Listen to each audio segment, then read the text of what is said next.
Nobody expects the Spanish inquisiting people.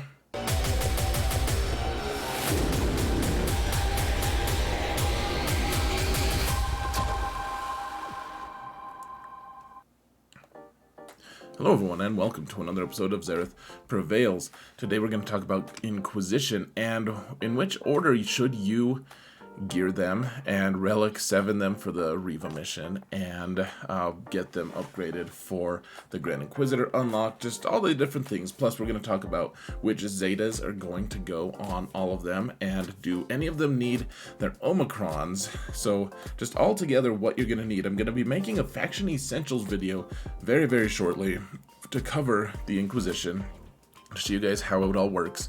I'm currently mapping out their abilities because their abilities do so many different things and you need to know which characters do all of the, ability blocks, the dispels, the dazes, the healing immunity. Like it requires it being mapped out, frankly, and so it's very worthwhile to, it's a worthwhile endeavor to check that out, of course, so stay tuned for that. Hopefully next week is my goal, next Monday, so a week from today.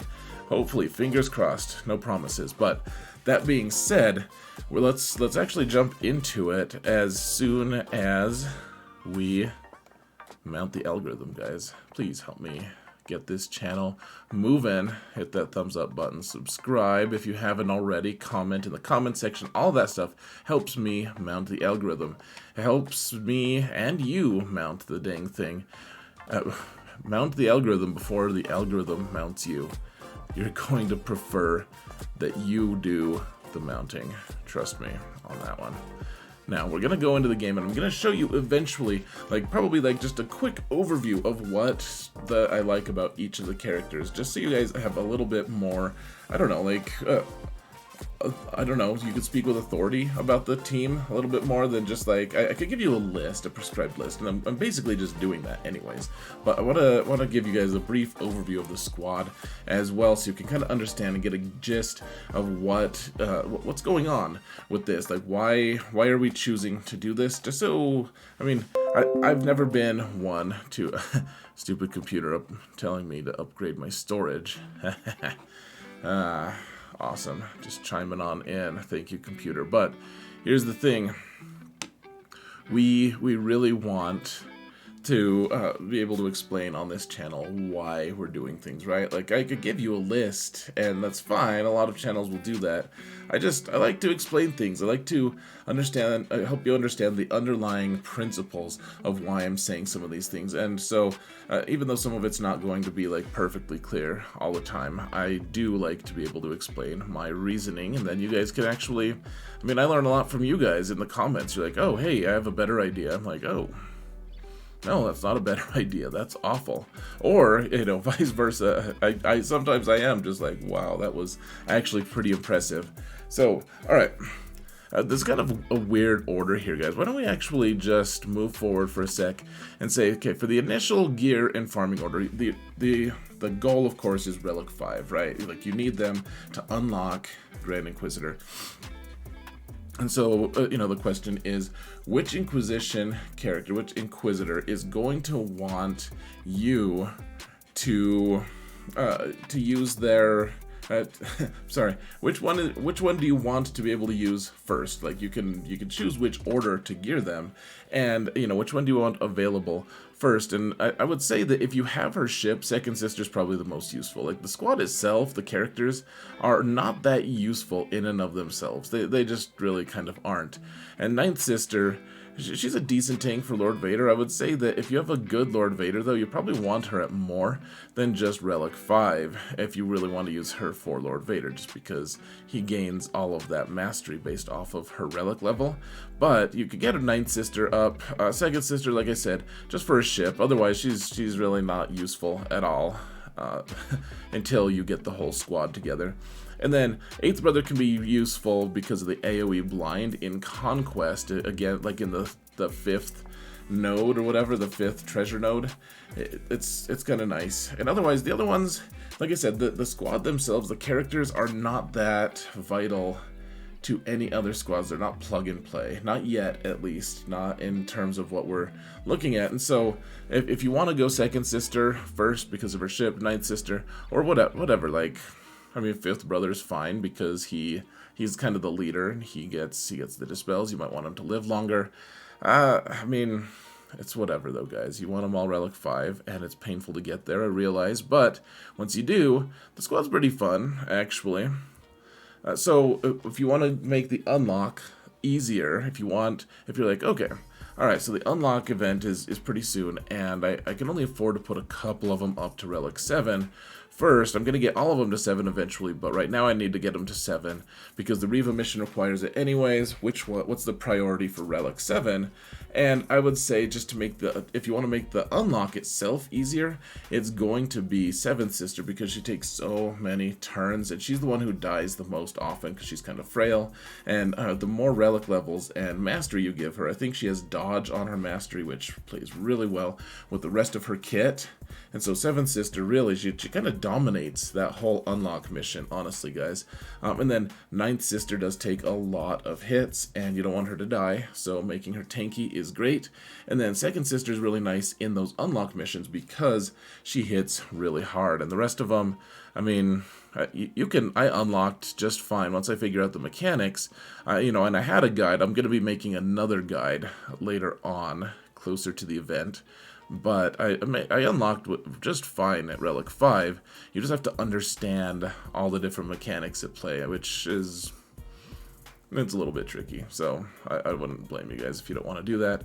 And then, finally, if you want to, in order of Relic 7 upgrades, and here's the thing that's the biggest question mark is, okay, so Riva requires 5 Inquisitors, including Grand Inquisitor, so one of them is going to be left off the list, right? One of them is going to be the odd man out. We'll eventually have a best practices developed of, oh yeah, we leave such and such character out. So Grand Inquisitor isn't left out. He is a required character, and then it's just, and then you can just take whichever Inquisitor you want, including, like, eventually, if you unlock Riva and get her all reliced up and stuff, you can actually probably use her to fill in, but one way or another, Grand Inquisitor is required, so, get that Relic 7 on. And then the question I keep being asked, though, is which one can I work on right now? Because people have gear burning in their pockets, relic levels, relic mats, whatever, burning in their pockets. I keep saying pockets for some reason. Their packets, I suppose the word I keep wanting to say too, which is even more bizarre. But the thing about it is, if you want to save some safe characters to put Relic 7 on, there's not really a completely safe selection other than the Grand Inquisitor. He's the one that's required. He has to be Relic 7.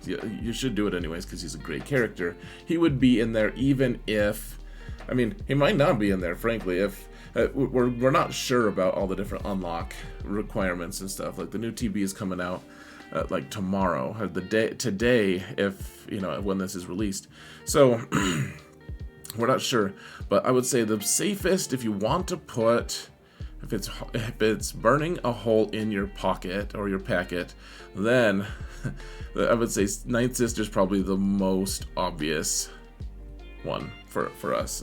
Like, she's safe at Relic 7. She's a really good tank, and putting her to Relic 7, not gonna regret it. Fifth brother, he is the pilot of the new hot ship, and he has a really good AoE dispel. He's just a really solid character. I think he's probably the next safest, just because he's the pilot, and he does a lot of really cool stuff.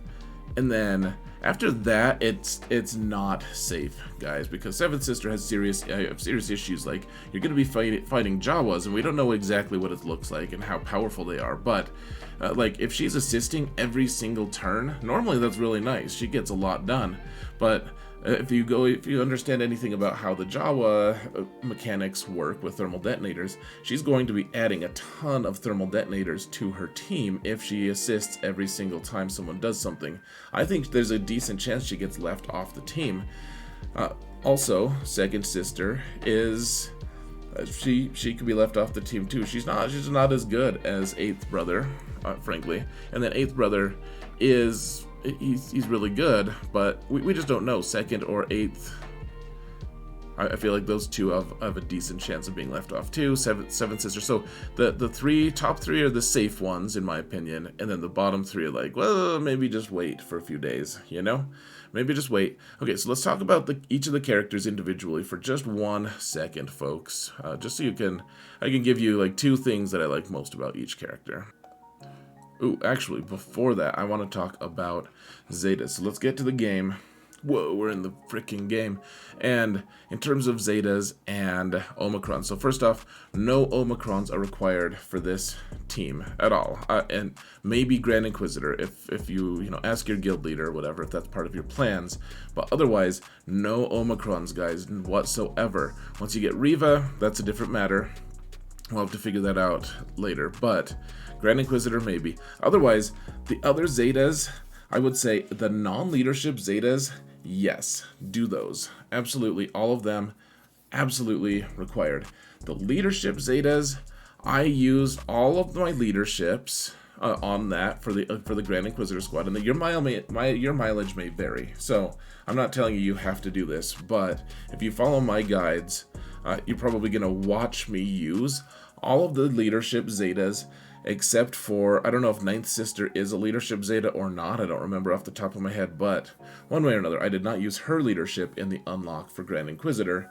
I did use all the other leaderships, however, including, I know 7th Sister does have a leadership Zeta to give you more things other than just a little bit of evasion. So, I mean, those may be useful for the unlock, and then you'll probably just never use them again, if we're just being real brutally honest, until maybe in 3s you could use like 5th Brothers leadership or something like that. Now, let me tell you 1 thing or 2 things I like about each of these characters the best here. So, 7th Sister, she hits all the time. She is constantly involved. It is really awesome. She also has 2 really amazing abilities with her specials. One of them is a guaranteed daze and ability block and dispel, which is really nice, and not to mention it steals all their turn meter. The other one is a mass heal for your whole squad, though it heals one specific character more than any, and you can full heal even a fully, like, almost destroyed Relic 9. 9th Sister, just the way it's worded, it's just based on percent health and protection. It is really nice, and those 2 abilities are cool. She is a lot of fun. She looks like the Wicked Witch of the West, and I feel like she should be Barris because she's the same species, but she's not. Missed opportunity.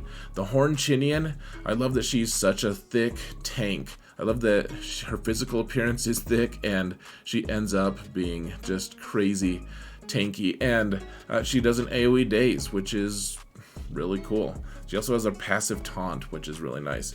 5th Brother is really strong. His leadership can be really nice. Good plug-and-play character. His AoE dispel is so amazing, guys. It not only dispels all buffs, which can't miss, by the way, I think. Can't be evaded. Oh, that's the purge. Yeah, debuffs can't be resisted. I don't freaking know, guys. Maybe it can be dodged. One way or another. It inflicts defense down on everyone, and then it deals special damage. Yeah, so I think it dispels. I think that the dispel, so if they have foresight, I think it still goes away. And it's putting defense down and being able to cleanse all, or purge, whatever it is. Dispel, all those things, really, really nice. 8th Brother has a lot of cool stuff, including access to healing immunity with his special. I know it's 5 cooldowns, so you have to use it sparingly, use it strategically, but this is really good. He's constantly in stealth, and he just does a lot of cool stuff. I don't know, like, you put him in and you're like, oh man, he keeps taking turns, he heals himself every time he goes into stealth. He's all over the place, does some cool stuff. 2nd Sister, she just hits really hard. She can do the stun if she have enough stacks of purge. She is a really good pilot, and she is probably the weakest, and I'm also embarrassed that I haven't put 6E mods on her yet, because her ship really, really does warrant it. So that's it for us, folks. What are your favorite things about Inquisition? What are you looking forward to farming? I hope this was helpful to those of you who are interested in getting Inquisition up and running. Like I said, Faction Essentials will be coming out very shortly. Thank you all so much for watching, and remember that in all things, Xerath prevails.